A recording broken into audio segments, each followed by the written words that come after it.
Mahola pressed her back against the rough wooden door of her cabin, heart hammering so hard she could taste copper in her mouth.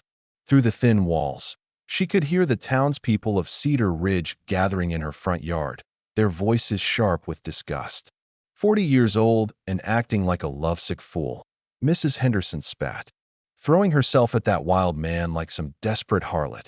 The words hit Mahola's chest like stones, each one drawing blood from wounds she thought had healed years ago. Before we continue, drop a comment below with your country and what time it is right now where you're watching. Whether it's sunrise in Nairobi, midnight in New York, afternoon in Canada, or evening in France. I want to know. Don't just sit back. Tell me where in the world you are. Now let's dive into the story. She slid down the door until she sat on the cold floor, her Sunday dress pooling around her like spilled ink. The same dress she'd worn every week for 15 years, hoping someone might notice her in it. Someone had finally noticed. Emmett, the mountain man who'd looked at her like she was something precious instead of something pitiful. But now the whole town knew about last night, and their judgment felt like fire on her skin. The morning sun streamed through her single window, illuminating the dust motes that danced in the air like tiny accusers. Everything looked the same as yesterday, but everything had changed. Her reflection in the cracked mirror above her wash basin showed a woman she barely recognized. Her dark hair hung loose around her shoulders instead of pulled back in its usual severe bun. Her lips looked fuller, pinker, still tender from kisses that had awakened something she thought was dead inside her. 40 years old, and she'd never been kissed until last night. 40 years of watching other women get chosen, get loved, get the life she'd only dreamed about in the dark hours before dawn. She'd delivered their babies, tended their sick husbands, listened to their complaints about marriage while her own arms stayed empty. She'd become the town's spinster, useful but invisible, needed but never wanted. The crowd outside grew louder. Someone threw something against her door, making her jump. "Come out here, Mahola," shouted Tom Wilson, the blacksmith whose wife she'd saved from fever just last winter. "Face what you've done." His voice carried all the righteous anger of a man who'd never been desperate enough to grab love with both hands when it finally appeared. She thought about Emmett's calloused fingers tracing her cheek so gently she'd almost cried. The way he'd whispered her name like it was something holy instead of something shameful. How he'd asked permission before every touch, treating her like fine china instead of discarded goods. No man had ever looked at her the way Emmett had looked at her last night, like she was worth fighting for. But now he was gone, vanished into the mountains before dawn like smoke, leaving her to face the consequences alone. The townspeople wanted blood for her sin of daring to want something beyond her station. They wanted her punished for proving that even a dried-up old maid could taste passion if she was brave enough to reach for it. The shouting outside stopped suddenly, replaced by an eerie silence that made her skin crawl. She pressed her ear to the door, straining to hear what had changed their fury to stillness. Then she heard it. Hoofbeats, slow and steady, coming down the main road toward her cabin. Coming back. 3 weeks earlier, Mahola had been kneading bread dough when the first thunderclap shook her cabin so hard the flour jar rattled off the shelf. The storm that rolled over Cedar Ridge that September evening came fast and mean, turning the sky black as tar and sending most folks scrambling for their root cellars. But Mahola stayed at her kitchen window, watching lightning split the darkness like God's own fury. She'd always loved storms. They were the only things in nature as restless and wild as the feelings she kept buried deep in her chest. At 40, she'd learned to find peace in the chaos of wind and rain because it matched the hurricane that lived inside her heart. The storm outside felt honest in a way her daily life never did. The rain came down in sheets so thick she couldn't see past her front porch. Then through the wall of water, a shadow moved. At first she thought it was just her old mare, Buttercup, seeking shelter. But this shadow was too tall, too broad, too human. Someone was out there in the storm, fighting through the mud and wind toward her cabin. Mahola wiped flour from her hands and grabbed her father's old rifle from above the fireplace. Living alone on the edge of town meant being ready for anything. Bears, wolves, or worse. Men with bad intentions who thought a spinster was easy prey. She'd never had to shoot anyone, but she knew how. Her daddy had made sure of that before he died. The figure stumbled onto her porch with a crash that made her jump. Through the rain-streaked window, she saw him clearly for the first time. Tall as a tree and twice as wide, with dark hair plastered to his skull and clothes that looked like they'd been sewn from animal hides. This wasn't one of the local men she'd grown up with. This was someone else entirely. He collapsed against her door, his massive frame shaking it on its hinges. Blood ran down his face, mixing with rainwater to create pink streams that dripped onto her porch boards. He was hurt bad, maybe dying. And despite every warning bell ringing in her head, Mahola found herself reaching for the door latch. Please, his voice came through the wood, rough as gravel, but somehow gentle. Just until the storm passes.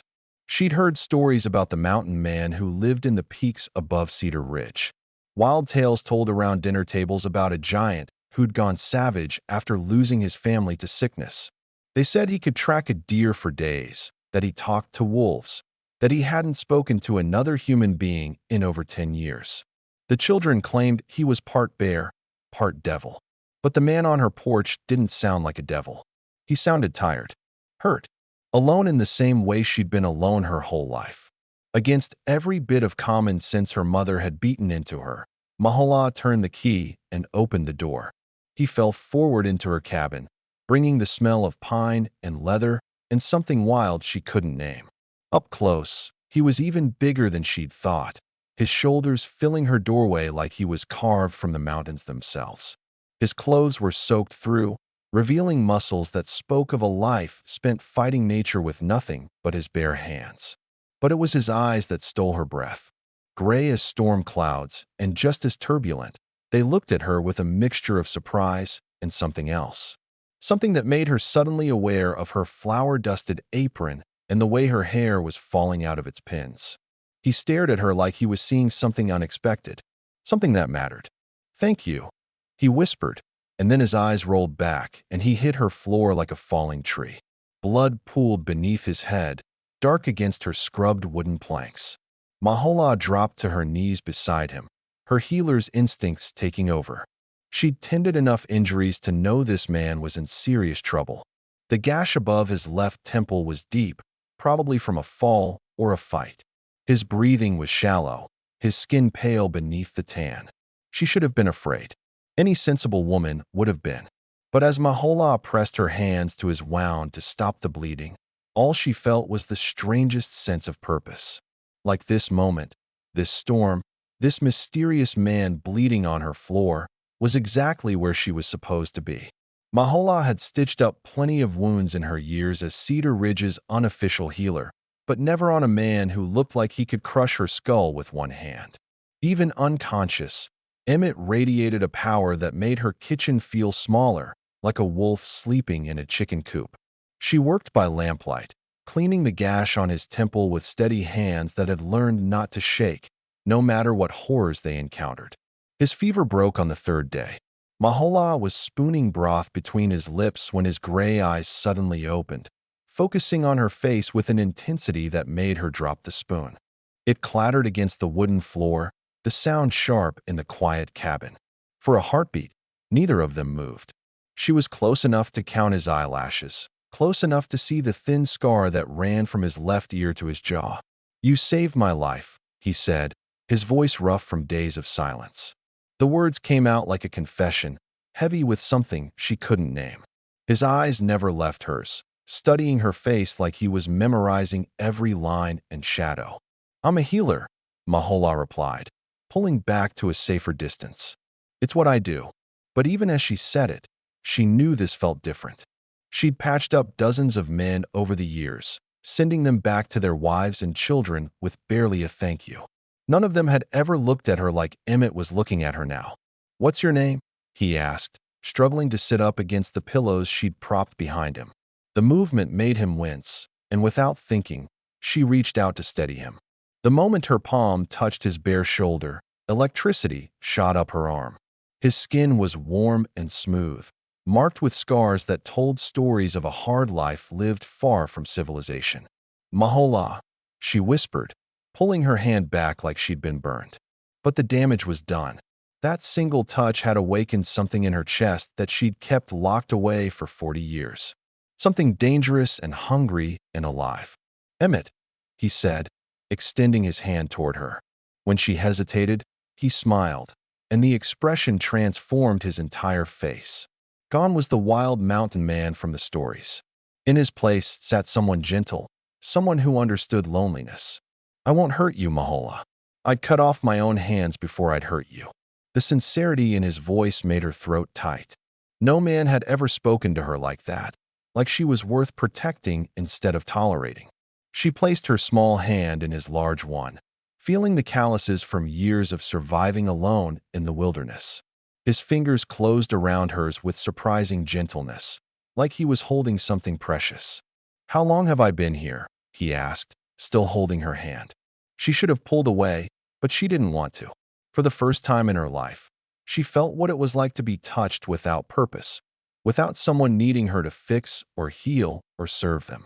"For days," she managed. "The whole town thinks you're dead.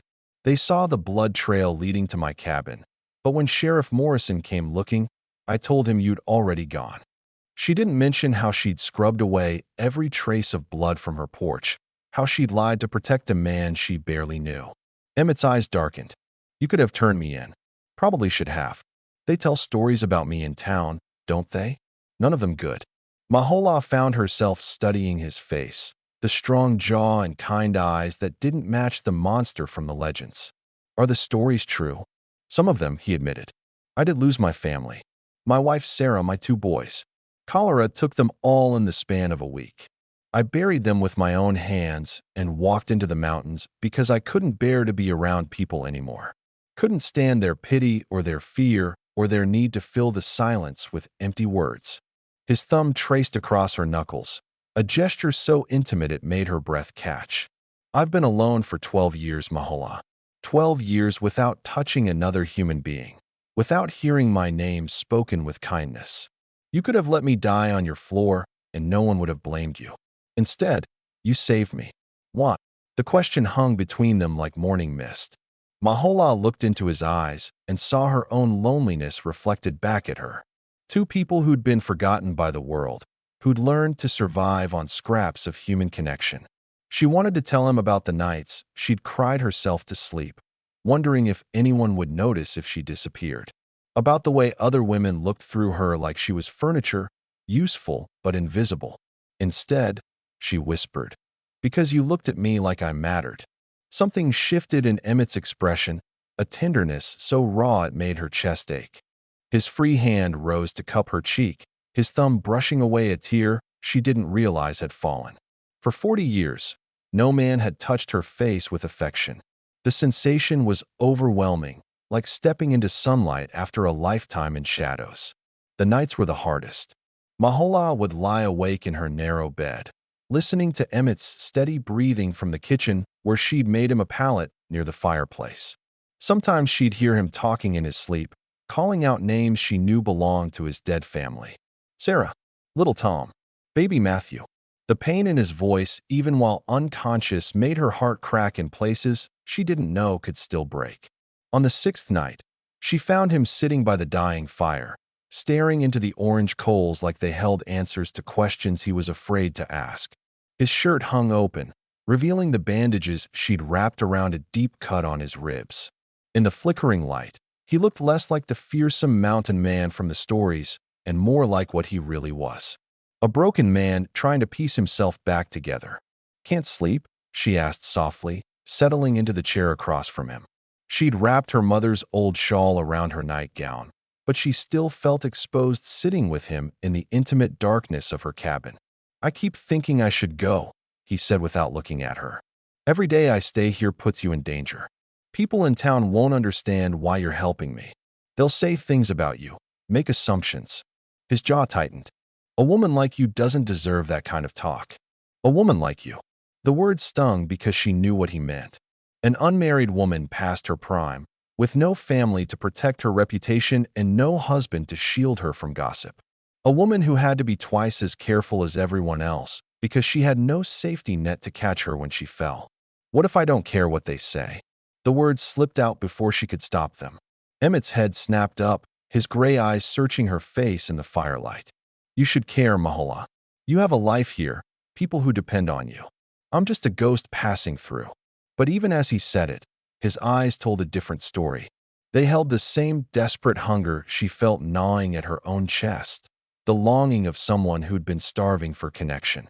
Some life? She laughed bitterly.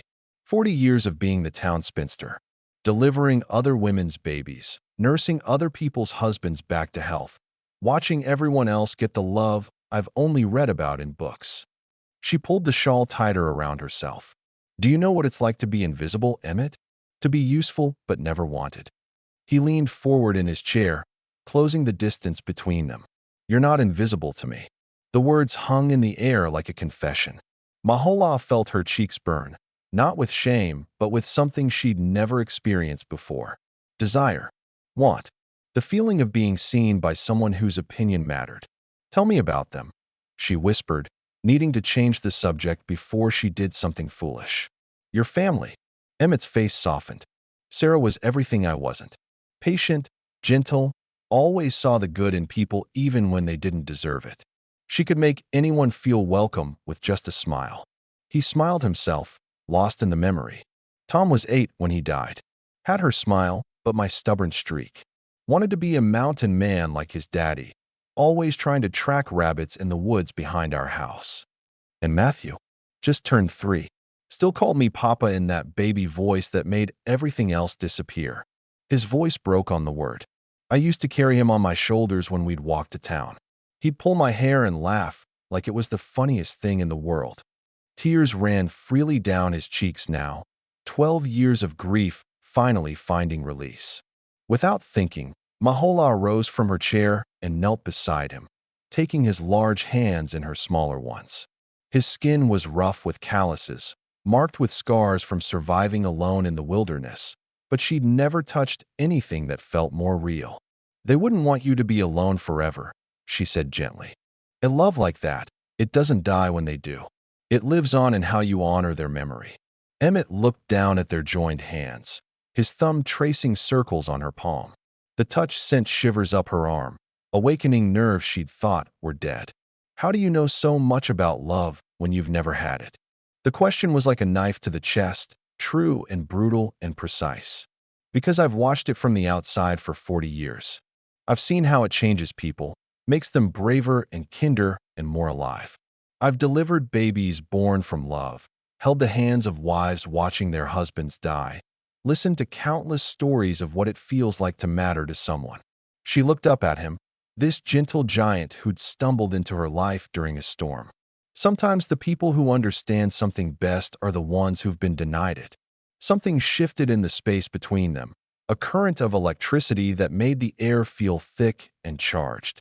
Emmett's free hand rose to cup her cheek, his touch so tender it made her eyes flutter closed. She leaned into his palm like a flower turning toward the sun, starved for affection after decades of drought. Mahola.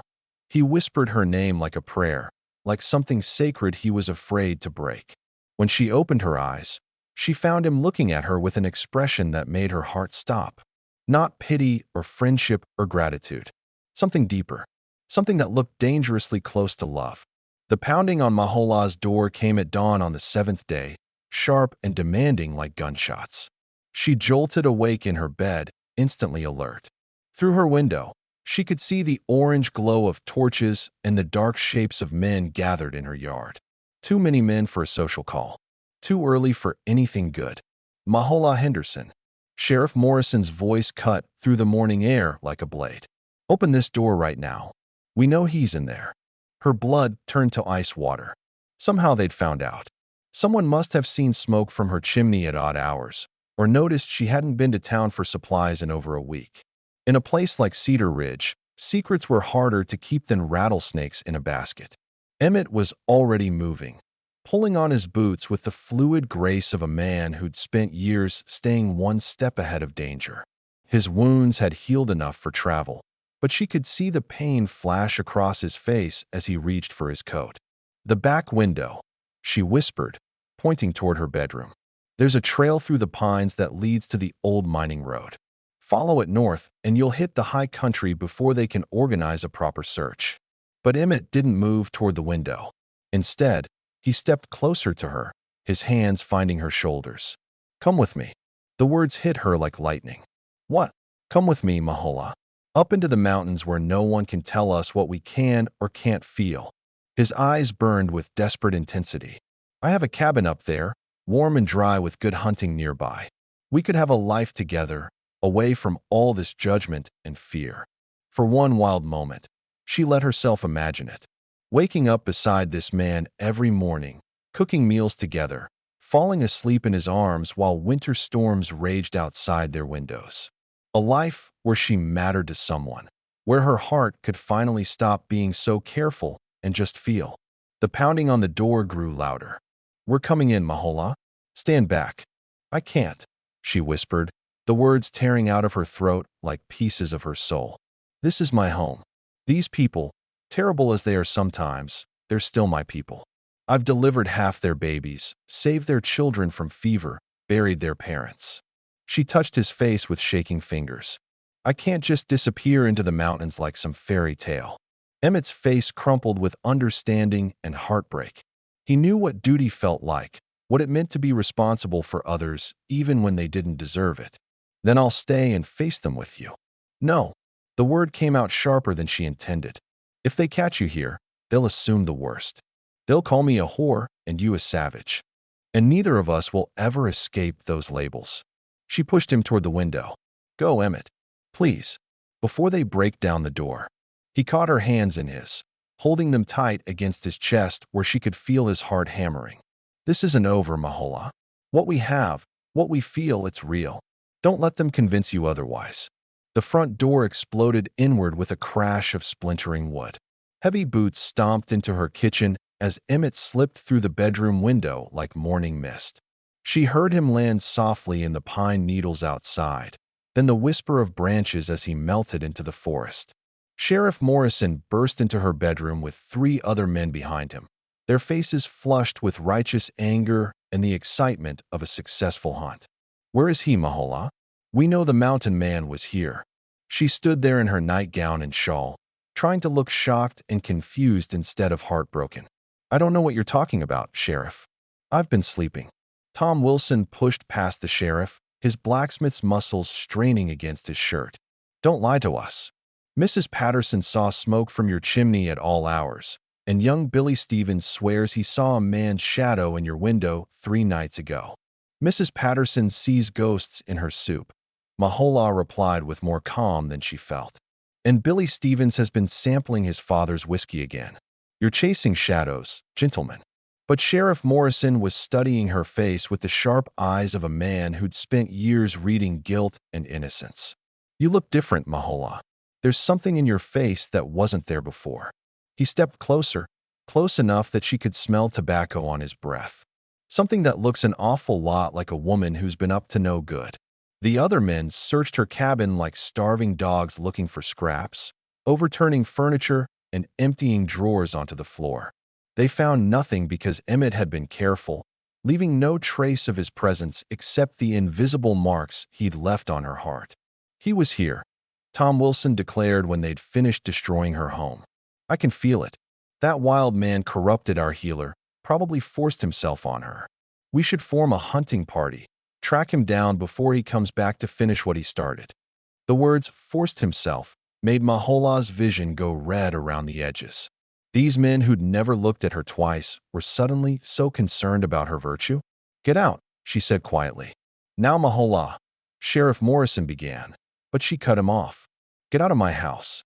The words exploded from her chest with 40 years of suppressed rage behind them. You break down my door, destroy my home, insult me in my own bedroom, and then dare to act like you're protecting me? From what? From the first person in 20 years who treated me like I was worth something? The silence that followed was deafening. The men stared at her like she'd grown fangs and started speaking in tongues. Proper spinsters didn't raise their voices. They certainly didn't defend mountain men or talk back to authority. The men left her cabin like they were fleeing a rabid animal, muttering about ungrateful women and the corruption that came from living alone too long. But their words bounced off Mahola like raindrops on stone. Something had broken loose inside her chest when she defended Emmett, something that had been caged for 40 years. She felt dangerous and alive in a way that terrified and thrilled her. For 3 days, she tried to return to her normal routine. She swept up the mess the men had made, mended her broken door, and attempted to pretend nothing had changed. But every task felt hollow. Every moment stretched thin with the absence of the man who'd filled her small cabin with warmth and purpose. The silence pressed against her ears like deep water, threatening to drown her in its emptiness. On the fourth night, she found herself standing at her kitchen window, staring up at the dark mountains where Emmett had disappeared. The peaks looked like sleeping giants against the star-filled sky, holding secrets she'd never been brave enough to chase. Somewhere up there in the wilderness, he was probably sitting by his own fire, thinking about her. The thought made her chest ache with longing so sharp it felt like physical pain. She'd lived her entire life being careful. Careful with her words, her actions, her heart. Careful to never want too much, never reach too far, never risk the small stability she'd managed to build. But where had careful gotten her? 40 years old and alone, with nothing to show for her caution but an empty bed and a collection of other people's gratitude. The next morning brought a knock that was softer than the sheriff's raid, but somehow more ominous. Mrs. Patterson stood on her newly repaired porch, flanked by 3 other church ladies with faces like storm clouds. Mahola recognized the formation. An intervention, dressed up as concern for her soul. "We need to talk, dear," Mrs. Patterson said, pushing past Mahola into the cabin without invitation. The other women followed like a flock of black-dressed vultures, their sharp eyes taking in every detail of her home. "Sit down, Mahola," commanded Mrs. Harwick, the pastor's wife, settling herself in Mahola's best chair like a judge preparing to deliver a sentence. "We're here because we care about you. Because we've seen what happens when women of a certain age start getting ideas above their station." Heat flooded Mahola's cheeks, but she remained standing. "Ideas above my station? You know what we mean." Mrs. Patterson's voice carried the cold satisfaction of someone delivering bad news they secretly enjoyed. "That mountain man may have moved on, but the whole town is talking about what happened here. About how you hid him, nursed him back to health, and Lord knows what else." Mrs. Henley, the banker's wife, leaned forward with false sympathy. "We understand, dear. A woman alone for so long. It's natural to mistake gratitude for something more. But you must see how this looks. How it makes all of us appear. How it makes you appear." Mahola's voice came out deadly quiet.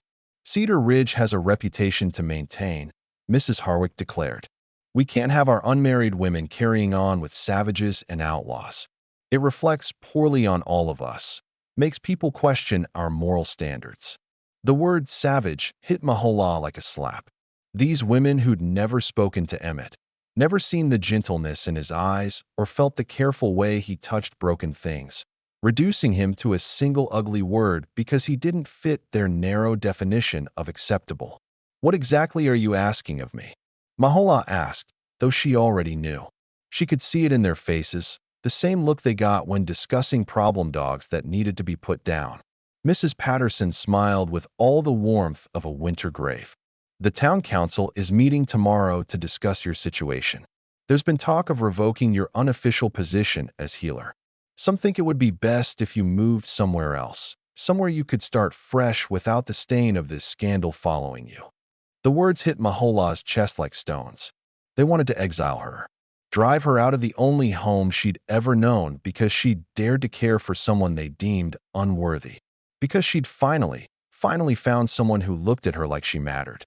"I've served this town for 20 years, she said, her voice steady despite the fury building in her chest. "I've delivered your babies, saved your husbands, sat with your dying parents when no one else would. I've never asked for payment, never turned anyone away, never failed you when you needed me most. And we're grateful," Mrs. Henley said in the tone people used with slow children. "But gratitude only goes so far when reputation is at stake. You've made your choice, Mahola. Now you have to live with the consequences." They left her standing in her kitchen, surrounded by the wreckage of everything she'd built. 20 years of service, dismissed like it meant nothing. A lifetime of being good, being useful, being exactly what they wanted her to be, and it still wasn't enough to earn her the right to love who she chose. That night, Mahola sat by her fire and felt something crystallize inside her chest. She'd spent 40 years trying to earn acceptance from people who would never see her as anything more than a useful servant. She'd sacrificed her own happiness on the altar of their approval, and they were ready to cast her out the moment she dared to want something for herself. The mountain man who'd looked at her like she was precious was somewhere in the peaks above, probably thinking she'd chosen them over him. But he was wrong. She'd chosen fear over love, safety over adventure, their approval over her own heart. And that choice was eating her alive from the inside out. She looked up at the dark mountains through her window and made a decision that would change everything. If they wanted to cast her out anyway, she might as well be cast out for something worth losing everything over. Mahola found Emmett by the old creek that ran behind the abandoned sawmill, 2 miles up the mountain trail. He was sitting on a fallen log, staring into the rushing water like it held answers to questions he was afraid to ask. The moonlight turned his dark hair silver and cast deep shadows under his eyes. He looked like a man who'd been carrying the weight of the world for too long. He heard her coming before she saw him notice, his head turning toward the sound of her boots on pine needles. When their eyes met across the small clearing, something passed between them that made the air feel electric. Relief, hunger, desperation, and something deeper that neither of them had words for yet. "You came," he said simply, rising from the log with the fluid grace of someone who belonged in the wilderness. His voice carried a mixture of surprise and hope that made her chest tight. "They want me gone anyway," she said, stopping a few feet away from him. Close enough to see the way the moonlight caught in his gray eyes, far enough to still run if courage failed her. "The town council is meeting tomorrow to decide my fate. Seems caring for you makes me unfit to serve as their healer." Emmett's face darkened with anger that had nothing to do with her and everything to do with small-minded people who couldn't see past their own fear. "I'm sorry, Mahola. I never meant for you to lose everything because of me." "I haven't lost everything," she said quietly. "I've lost people who were never really mine to begin with. There's a difference." He stepped closer, and she could smell pine and leather and something wild that was purely him. "What are you saying?" The question hung between them like morning mist. Mahola looked at this man who'd stumbled into her life during a storm and turned everything upside down. This gentle giant who'd been alone for 12 years, who looked at her like she was something precious instead of something pitiful. "I'm saying I've spent 40 years being what other people wanted me to be. Useful, quiet, invisible when it suited them. I've never once asked myself what I wanted. What would make me happy instead of just accepted?" She took a shaky breath. "And what I want is standing right in front of me." Emmett's eyes went wide with something that looked like wonder. "Mahola, I've never been kissed, Emmett." The words tumbled out of her in a rush. 40 years of shame and longing finally finding voice. 40 years old, and I've never felt what other women talk about in hushed voices. I've never had someone hold me like I mattered. Never woken up next to someone who was glad to see my face in the morning. She was crying now, tears streaming down her cheeks as she spoke truths she'd never admitted even to herself. "I've watched every other woman in town get chosen for something beyond usefulness, get loved for who they are instead of what they can provide. And I've told myself it was enough to be needed, to have purpose, to matter in small ways." Emmett moved closer until he was standing right in front of her, his large hands coming up to cup her face with a gentleness that made her breath catch. His thumbs brushed away her tears as they fell, and the simple kindness of the gesture broke something open in her chest. "But it's not enough anymore," she whispered. "I can't pretend it's enough to watch life happen to everyone else while I stand on the sidelines being grateful for scraps. I want more, Emmett. I want to know what it feels like to be chosen, to be wanted for more than my ability to heal wounds and deliver babies." "You are wanted," he said, his voice rough with emotion. "God, Mahola, you have no idea how wanted you are. I've been alone for 12 years, and in 1 week you made me remember what it felt like to be human again." to have something worth protecting, worth fighting for. His hands slid from her face to her shoulders, then down her arms until their fingers intertwined. The contact sent electricity shooting through her nervous system, awakening parts of herself she'd thought were dead. "I love you," he said simply, and the words hit her like lightning. "I love your kindness, your strength, the way you see good in broken things. I love how you defended me to people who could destroy you, how you risked everything to save a stranger who didn't deserve your mercy." "Emmett," she breathed his name like a prayer. "I love that you're brave enough to be here right now, brave enough to choose love over safety even when it costs you everything you've built." His eyes searched her face in the moonlight. "And if you'll have me, if you'll trust me with something as precious as your heart, I'll spend the rest of my life making sure you never regret taking this chance." The forest around them seemed to hold its breath, waiting for her answer. Somewhere in the distance, an owl called to its mate, and the creek continued its endless conversation with the stones. Mahola looked into Emmett's eyes and saw her future reflected there. Not the safe, careful future she'd planned, but something wild and beautiful and uncertain. "I've never been kissed," she whispered again, the admission hanging between them like a bridge waiting to be crossed. Emmett's smile was soft and devastating. "Then let me be your first everything, Mahola. Your first kiss, your first love, your first choice that's just for you and no one else." She nodded, her heart hammering so hard she was sure he could hear it. His hands came up to cradle her face again, and she closed her eyes as he leaned down to bridge the gap between them, between her old life and whatever came next. When Emmett's lips touched hers, the world exploded into sensation. 40 years of waiting, of wondering, of watching other women experience something she thought would never be hers, all crystallized into this single perfect moment. His kiss was gentle at first, careful, like he was handling something infinitely precious that might shatter if he moved too fast. But Mahola had waited too long for careful. She pressed closer to him, her hands fisting in his shirt as she kissed him back with all the desperate hunger of someone who'd been starving for decades. He tasted like pine needles and wild honey, like freedom and danger and coming home all at once. When his arms wrapped around her, pulling her against his chest, she felt like she was finally in the place she was always meant to be. "Mahola," he whispered against her lips, her name a reverent prayer in the darkness. His hands tangled in her hair, freeing it from the careful bun she always wore. The dark waves tumbled down her shoulders, and he ran his fingers through them like he was touching silk. "Is this what it's supposed to feel like?" she asked, breathless and dizzy from sensations she had no words for. Her whole body felt alive, electric, like someone had lit a fire under her skin. "Better," he said, resting his forehead against hers. "So much better than I ever remembered it could be." They stood there in the moonlight by the creek, holding each other like they were the only two people left in the world. Mahola felt something shift inside her chest, something that had been locked away for so long she'd forgotten it existed. Not just desire, though that was there too, burning hot and bright in her belly, but something deeper. The feeling of being chosen, of being wanted not for what she could give, but for who she was. "Come with me," Emmett said suddenly, pulling back to look into her eyes. "Up to my cabin, away from all the judgment and fear and people who think they have the right to decide what we can and can't feel." The offer hung between them like a doorway to another life. Mahola thought about her empty cabin, about the town council meeting tomorrow where they would discuss her fate like she wasn't even human. About 40 years of being useful instead of loved, needed instead of wanted. "What about my things?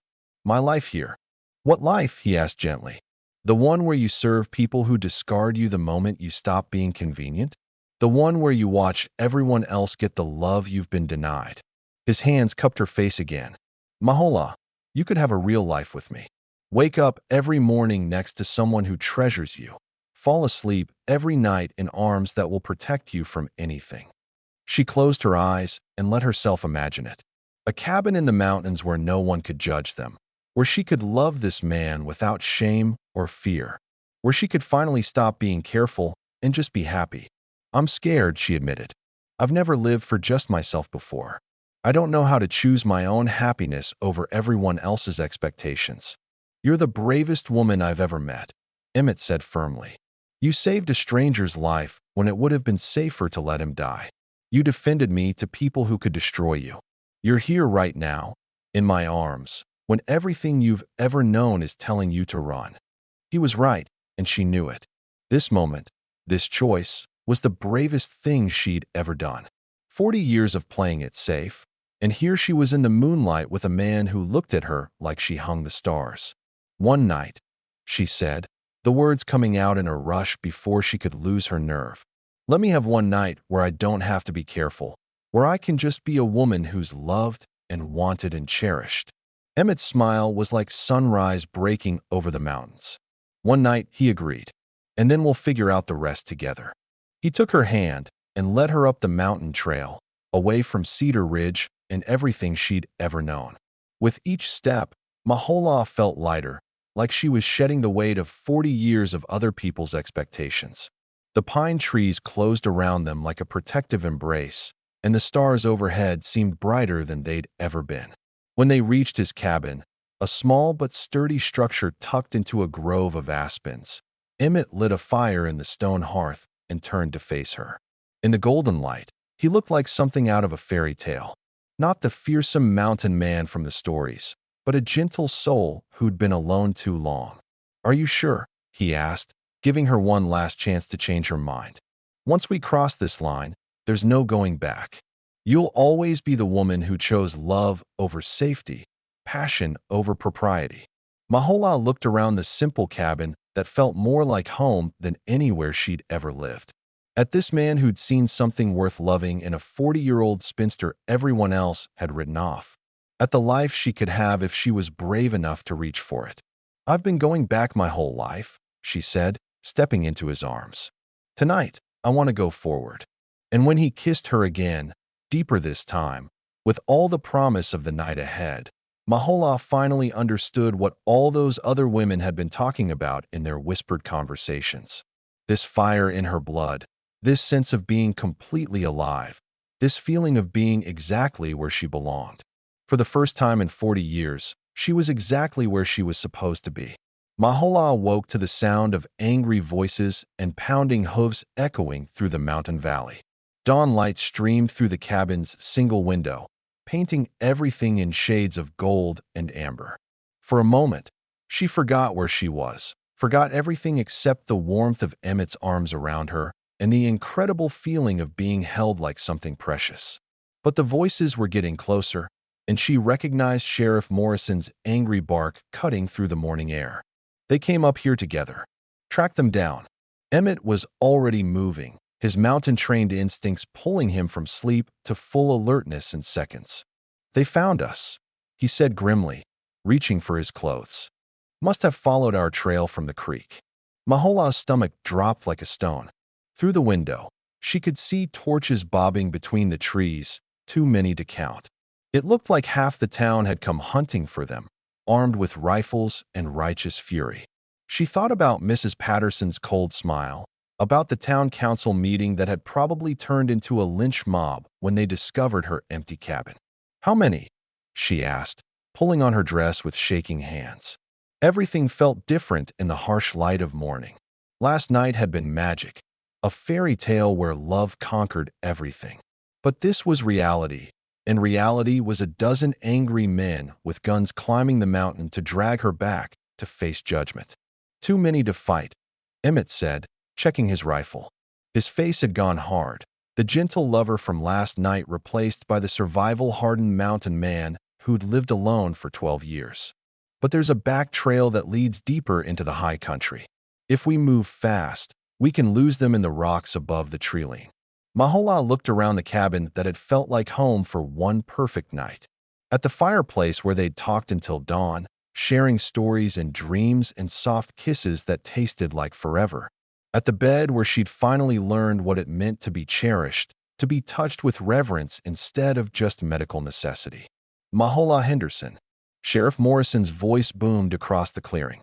Come out now, and this doesn't have to get ugly. We know you're in there. You made your choice, woman. That was Tom Wilson, his voice slurred with drink and early morning anger. Time to face the consequences. Emmett moved to the window, peering through a gap in the shutters. 12 men, maybe more. They've got the front trail blocked, but they haven't circled around back yet. He turned to her, his gray eyes fierce with protective fury. We can still get out of this, Mahola. I know these mountains better than anyone. I can get you somewhere safe. But Mahola was thinking about something else. About the way Mrs. Patterson had smiled when she delivered her ultimatum. About 20 years of faithful service dismissed like it meant nothing. About a lifetime of being useful instead of loved. And how one night of choosing herself had brought an army to her door. What happens if we run? She asked quietly. Emmett's jaw tightened. We find somewhere else to live. Deeper in the wilderness, maybe over the pass into the next territory. It wouldn't be easy, but we'd be together. And I'd spend the rest of my life looking over my shoulder, wondering when they'd find us again. She moved to the window beside him, looking out at the men who'd come to drag her back to a life that had never really been hers. Running makes me guilty, Emmett. Makes what we have look shameful instead of beautiful. Mahola Henderson. Sheriff Morrison called again. Last chance. Come out with your hands visible, or we're coming in. She could see him now through the trees, his badge glinting in the morning sun. Behind him stood half the town council, their faces twisted with the kind of righteous anger that came from having their authority challenged. Mrs. Patterson was there too, of course, probably enjoying every moment of Mahola's downfall. I'm not running anymore, Mahola said, her voice steady despite the fear coursing through her veins. I've spent 40 years running from what I wanted, hiding from who I really am, apologizing for taking up space in the world. She turned to Emmett, memorizing his face in case this was the last time she'd see it. They want to judge me? Fine. Let them judge me for something worth being judged for. Mahola, no.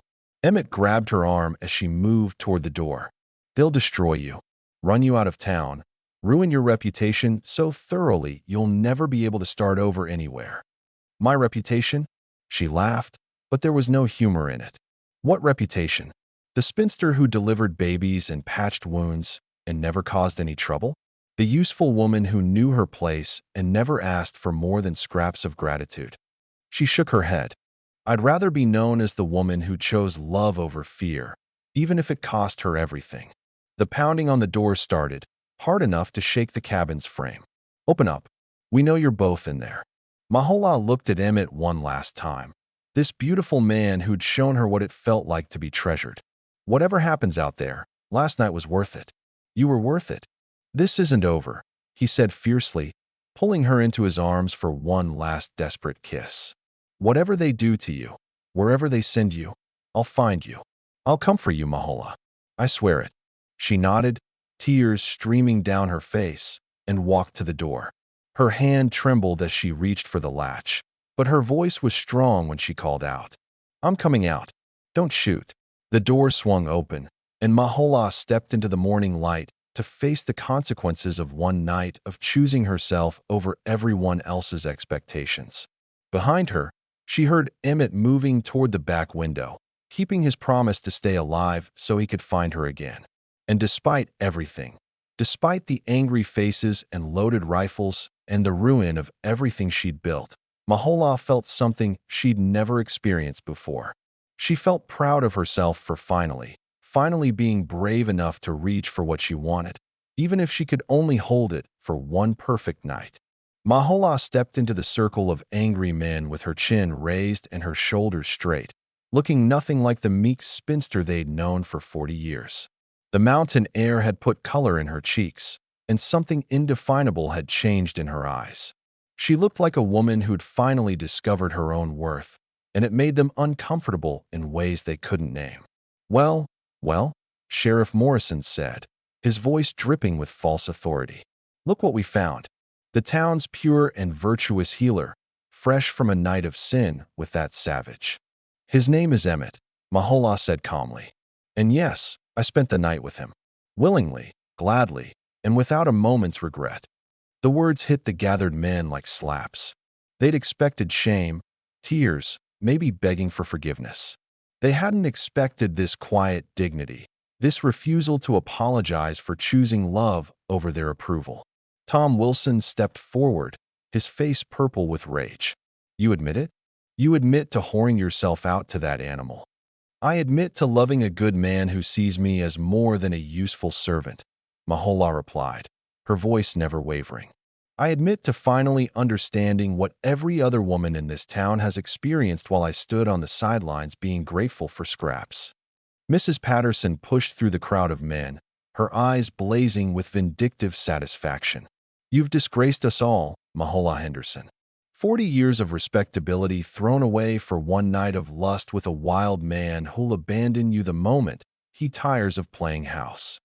Then that's my choice to make, Mahola said simply. My mistake to live with, my heart to break. When did my private life become the town's business? When you made it our business by harboring a criminal, Sheriff Morrison barked. When you chose that savage over the people who've supported you your whole life. Mahola looked around at the faces surrounding her. Men who'd called her when their wives were dying. Women who'd begged her to save their children from fever. Families who'd relied on her skill and kindness for 2 decades. Supported me? You mean used me? There's a difference. The truth of her words hung in the air like smoke. Because it was true, and they all knew it. She'd been their unpaid servant, their emergency solution, their reliable spinster who could be counted on to sacrifice everything for their needs. You're coming back with us, Sheriff Morrison declared, pulling out a length of rope. The council's decided. You'll pack your things and leave Cedar Ridge by sunset. We won't have our town corrupted by a woman who can't control her base urges. No, Mahola said quietly. The word dropped into the silence like a stone into still water. Sheriff Morrison blinked, apparently unable to process such simple defiance. What did you say? I said no. Mahola's voice grew stronger with each word. I'm not going anywhere. This is my home. These are my people, whether you like it or not. I've earned my place here through 20 years of service, and I won't be driven out because I finally chose happiness over duty. You don't have a choice. Tom Wilson snarled, raising his rifle. You'll come back and face judgment, or we'll drag you back. That's when the sound of breaking branches filled the air. Emmett stepped out of the trees behind the posse, his own rifle trained on Tom's back. But he wasn't alone. Behind him came men Mahola had never seen before, mountain folk with weather-beaten faces and eyes like winter storms. A dozen of them, maybe more, all armed and all looking like they could disappear into the wilderness as easily as breathing. I'd lower that weapon if I were you, Emmett said, his voice carrying the quiet authority of someone who'd never had to bluff. My friends here don't take kindly to threats against the woman I love. Sheriff Morrison spun around, his face going pale as he realized they were surrounded. This is a lawful arrest. You can't interfere. Lawful arrest for what crime? Asked a grizzled man with silver hair and scars across his cheek. Loving someone. Last I checked, that wasn't against any law written by God or man. She's a woman of loose morals, Mrs. Patterson shrieked. A corrupting influence. She's a healer who's saved more lives than the rest of you combined, Emmett said, stepping closer to Mahola's side. And if anyone here has a problem with who she chooses to love, they can take it up with me. The standoff stretched like a taut rope, ready to snap. Then, from somewhere in the back of the crowd, a voice called out. She saved my boy from the fever last winter. It was Jacob Stevens, Billy's father, his weathered face creased with shame. Sat up with him for 3 days straight. Wouldn't take a penny for it. Delivered my grandson when the midwife couldn't be found, added another voice. Sarah might have died without her. One by one, the townspeople who'd stayed silent began to speak. Stories of lives saved, children delivered, families kept whole by Mahola's skill and dedication. The voices grew louder, more insistent, until even Sheriff Morrison looked uncertain. That was before she shamed herself, Mrs. Patterson said desperately.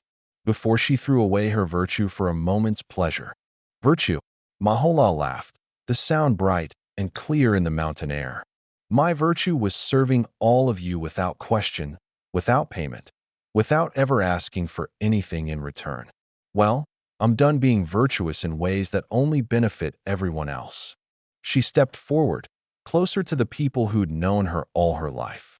I'm 40 years old, And for the first time, I know what it feels like to be truly alive. To be loved not for what I can do, but for who I am. If that shames you, if that corrupts your precious town, then maybe your values need examining. Sheriff Morrison looked around at his dwindling support, at the mountain men who clearly wouldn't hesitate to fight, at the townspeople whose consciences were finally speaking louder than their prejudices. This isn't over, he said weakly. Yes, it is, Emmett said, wrapping his arm around Mahola's waist. She's made her choice, and I've made mine.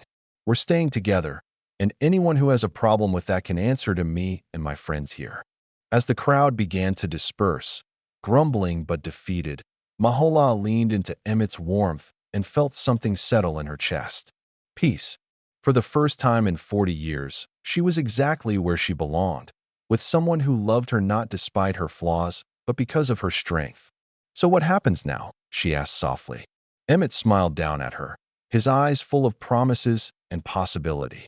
Now we build a life together. Here, where you belong, with people who finally remember what you're worth.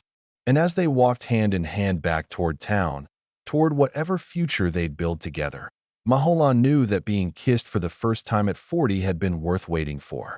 Because it wasn't just her first kiss. It was the first moment of her real life. Thank you for watching this incredible story of love found later in life. If this touched your heart like it touched mine, smash that like button and subscribe for more amazing stories of courage, love, and second chances. Because sometimes the most beautiful love stories begin when we're brave enough to choose ourselves. I'll see you in the next one.